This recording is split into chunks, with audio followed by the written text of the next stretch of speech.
It happens so fast. In a matter of minutes, Kristine Bunch lost everything. I ran out screaming for help. She lost her child, her home, and then her own freedom. You don't think it's ever going to happen. You think those things happen to other people, not you. It was 1995 and Kristine was 21 years old. In the early morning hours, a strange smell. The home where she lived with her 3-year-old son Tony was on fire.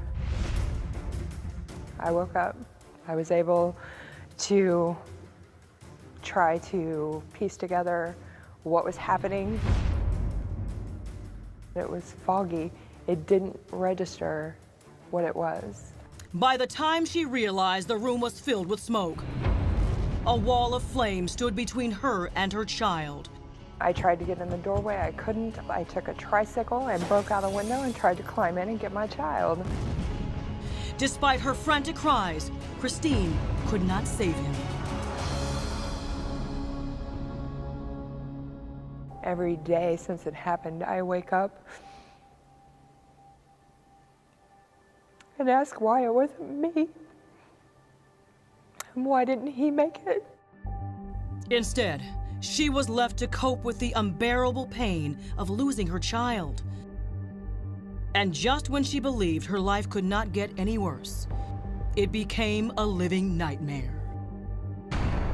Kristine was charged and convicted of setting the fire that killed her son. When the judge read my sentencing, I was given 60 years for murder. Arson investigators concluded that on the day of the fire, she had spread accelerants, set several blazes, and blocked the door to her son's room. And I'm never making it out alive. I'm gonna die in there. She was only 22 and suddenly facing a lifetime behind bars. Kristine adamantly denied setting the fire that killed her own son. I knew that I didn't start a fire. I knew that I didn't intentionally kill my child. And so that spurred me on and allowed me to move forward. And she refused to give up hope. You're stripped of everything, and there's absolutely nothing, and you get to the bottom. I think that's when you come into touch with who you really are. And Kristine would find herself at the very lowest of all depths. While awaiting trial for the tragic fire, but free on bond, Kristine had a brief relationship and got pregnant. Now she faced giving birth to her second child in prison. I don't even think it really sunk in that I was gonna have another child until I actually had him, because you're just broken. Her second son, Trent, was born 3 months after she was locked up. Kristine woke up after a C-section with her legs chained to the hospital bed, briefly held her baby, and was sent back to her cell the next day. I was ripped apart. I mean, I was a young girl when I found out I was pregnant with Tony, and that changed everything for me. And I worked and I went to school and I was trying to do things better because I wanted it to be perfect for him. And when all of that was wiped out, I essentially had nothing. So it didn't matter to me that I was there. Until she became strong enough to think about what else she was losing. I had Trent, and I realized I had something else to fight for, that I didn't lose absolutely everything. Kristine's family brought Trent to visit his mother behind bars. She earned a bachelor's degree while in prison and tried to investigate the legal rulings in her own conviction. After years of rejections, she finally found an attorney who would appeal her case. And that felt like what? For somebody to believe in you, I was walking tall that day. At one point, Kristine was tempted with a plea deal. All she had to do was confess, and she could reduce her sentence to just 6 more years. Otherwise, she faced another 17 years until she would be eligible for parole. That was the most agonizing decision because I wanted out of that prison more than anything in the world. But I wasn't going to say that I did something that I didn't do in order to get that. Kristine turned down the deal and decided to keep fighting. Who I was, my word, what was inside of me, was the only thing that I could give or share with my child. And I didn't want him to think that it was okay to lie to get what you wanted. And finally, a break. An expert in forensic toxicology agreed to look at the evidence against her. She was able to prove off of my son's autopsy that it wasn't an arson. Soon after, the Center on Wrongful Convictions at Northwestern University agreed to fight for her freedom. Judy Royal worked with Kristine's attorneys. We had an arson expert review the records in the file. He found the evidence against her was flawed, and the original lab report that sent Kristine to prison was wrong. The observable patterns had nothing to do with an ignitable liquid. There was no evidence of an arson.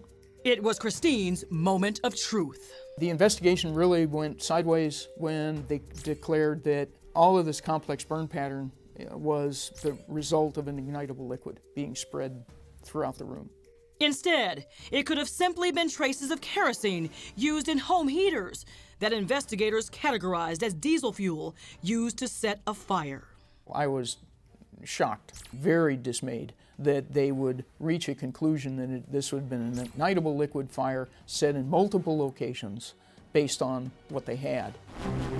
Then, even more disturbing, a smoking gun. Kristine's lawyers found an altered draft of a chemist document. The discovery meant hope, but also disbelief. Somebody, either the chemist or the fire people who got it, somebody altered that. Somebody changed my fate. What did they do to you? If you could tell them what they did to you, what? You took everything. You took every dream I had. You took every hope I had. You took every moment with my son, every single one. I didn't get to take him to that first day of school, and I didn't get to go do those things. You took it all. The evidence seemed to unravel the prosecution's theory that Kristine had set the fire, but she still faced an uphill battle to get a new trial. Problem is with criminal appeals is you must go back initially before the same court. Incredibly, Kristine lost the challenge to her conviction. Despite all the evidence in her favor, the judge ruled the found documents did not disprove the case against her. But her story doesn't end here. She'd only begun to fight the battle for her life. Kristine now had evidence showing she'd been framed for the fire that killed her son, but she still faced decades behind bars. I really think there was a conspiracy. The mystery here is that it's not known who actually added those two very critical numbers, and that's where things really went wrong. So Kristine and her attorneys focused on unraveling the mystery of the altered evidence. If a jury had heard this evidence, the result would likely have been different. She would never have been convicted. She would never have lost 17 years of her life. If I allow myself to think that somebody intentionally did that, it makes it 10 times worse. That critical clue proved Kristine was innocent. It still took another 2.5 years before Kristine finally found justice from a higher court. The Court of Appeals looked at her evidence, ruled in her favor, and just like that, Kristine's conviction was reversed. What was that day like when you knew you were leaving? It was surreal. I did not know that I was going to be released. Incredibly, she wasn't. Kristine was transferred to the county jail for another 6 months, waiting to find out if she'd have to face a new trial. There were some days that I was so low, I couldn't even pray for myself. That's when you come into touch with who you really are and what's inside of you and what's important and what your values are and what you keep pushing yourself for. Then, 17 long years after she first heard the prison door slam shut, Kristine learned she'd finally be set free. But in only one sense of the word. Even now that I'm out and my conviction has been reversed and I'm exonerated, it still hurts. It still affects me. I still feel like I carry it around, like there's some kind of mark on me that says, hey, that's her. It's a different sort of prison. I just don't have bars on my windows. One of the first things you did when you got out of prison was visit Tony's grave. What did you say to him? I sat down and told him I missed him so much. And then I just cried.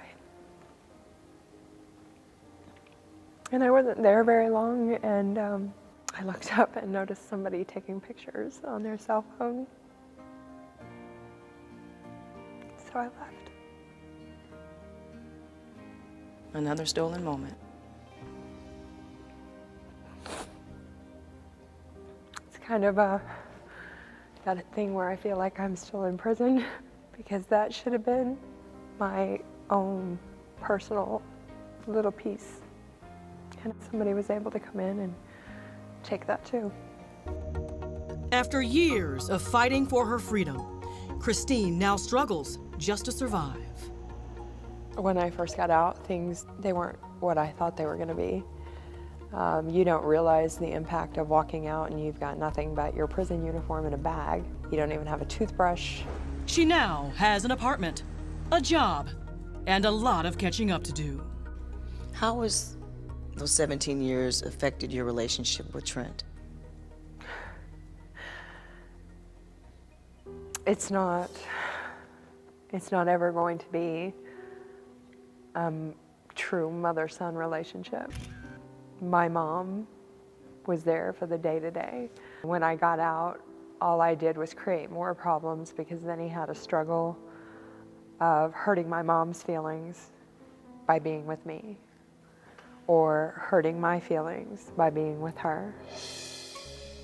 Kristine has had all the hurt she can handle. Now at 41 years old, she just needs a fresh start.